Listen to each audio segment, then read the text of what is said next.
انگلستان کی طرح فرانس کی تاریخ بھی خون سے بھری ہوئی ہے۔ ہر سو تشدد اور خون ریزی کے واقعات ہیں۔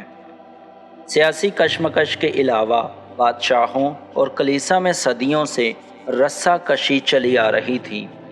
16ویں صدی میں کیتھولک اور پروٹیسٹنٹ فرقے کا جھگڑا بھی مسلسل 30 سال تک جاری رہا، جس نے لہو کے دریا بہا ڈالے۔ 16ویں اور 17ویں صدی میں بادشاہت زور پکڑنے لگی۔ 18ویں صدی کے آغاز سے حکومت نے نوکرشاہی اور ذاتی فوج اپنے کنٹرول میں رکھنا شروع کر دی۔ وکیل اور جج بادشاہ کو خطیر رقم بطور نذرانہ دے کر اپنے پسندیدہ عہدے حاصل کرنے لگے۔ بادشاہ کو بھاری رقم دے کر کوئی بھی طبقہ اشرافیہ میں شامل ہو سکتا تھا، کیونکہ اشرافیہ کو ٹیکس کی چھوٹ حاصل تھی۔ حکومتی اخراجات پورے کرنے کے لیے غریب عوام پر روز بروز گردن توڑ ٹیکس لگائے جا رہے تھے، جن پر بادشاہ، پادری اور اشرافیہ مزے لوٹ رہے تھے۔ عوام کو نہ تو احتجاج کا حق حاصل تھا اور نہ ہی اظہار رائے کی آزادی تھی۔ اعتراض کرنے والے کے لیے گلوٹین نامی مشین تھی، جس میں باغی کا سر ڈال کر ایک ہی جھٹکے میں تن سے جدا کر دیا جاتا تھا۔ اس وقت کوئی ایسا تھا جو عوام کی بات کرے، جمہور اور جمہوریت کی بات کرے؟ ہاں، ایک تھا۔ اس کا نام تھا روسو۔ السلام علیکم دوستو، ادب ڈائری میں خوش آمدید۔ جیسا کہ آپ کو انٹرو سے معلوم ہو گیا ہوگا کہ اس ویڈیو میں ہم بات کریں گے روسو کے فلسفے پر۔ روسو تہذیب و تمدن سے سخت بیزار تھا۔ اس کے خیال میں سائنس نے تو نسل انسانی کا سکون غارت کر دیا ہے۔ تہذیب ایک غیر فطری صورتحال ہے جس نے انسان کو اس کی فطری جنت سے نکال باہر کیا ہے۔ تہذیب و تمدن سے قبل انسان وحشی دور میں رہتا تھا تو وہ آزاد، بے فکر اور خوش رہتا تھا، اور پیاس لگنے پر کسی ندی یا چشمے سے پانی پی لیتا تھا، اور بس دولت کے لالچ، ہر دل عزیز رہنے کا شوق، شہرت کا چسکا، نام و نمود کی خواہش اور سہل پسندی سے وہ کوسوں دور رہتا تھا۔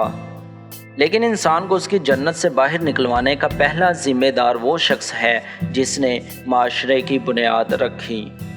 معاشرے کا بانی وہ پہلا شخص ہے جس نے زمین کے ایک ٹکڑے کے گرد باڑ لگا کر کہا، یہ میری زمین ہے۔ اس طرح ذاتی ملکیت کا رواج پڑا۔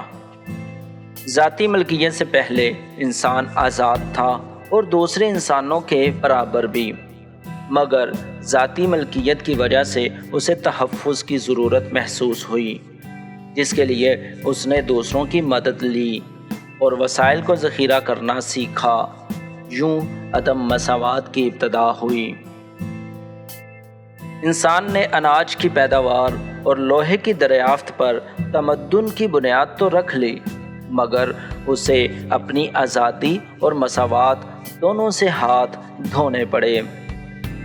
ان دونوں چیزوں نے انسان کی دولت میں اضافہ کیا، پھر دولت نے فساد کو جنم دیا۔ دولت کی حفاظت اور امن و امان برقرار رکھنے کے لیے انسان کو قوانین بنانا پڑے، جنہوں نے انسان کو غلام بنا ڈالا۔ یوں روسو انسان کی عدم مساوات تشریح کرنے کے بعد اس نتیجے پر پہنچا ہے کہ اب یہ ناممکن ہے کہ انسان خود کو مکمل طور پر واپس لے جائے اور دوبارہ وحشیانہ زندگی گزارے۔ لہٰذا روسو ایک سیاسی نظام تجویز کرتا ہے جس میں انسان سادگی سے اپنی آزادی اور مساوات حاصل کر سکتا ہے۔ روسو کے مطابق انسان نے اپنے فطری سکون اور آزادی کے حصول کی خاطر سماج تشکیل دیا، جس کی بنیاد رکھنے کے لیے تمام افراد نے ایک سماجی معاہدہ کیا ہے۔ اس معاہدے کے تحت تمام افراد اپنے فطری حق سے دستبردار ہوئے اور کہا، ہم میں سے ہر ایک اپنا آپ اور اپنی طاقت ایک عظیم ارادے کے ماتحت کرتے ہیں، اور اس کے بدلے میں وہ ایک ناقابل تقسیم کل کا حصہ بن جاتے ہیں۔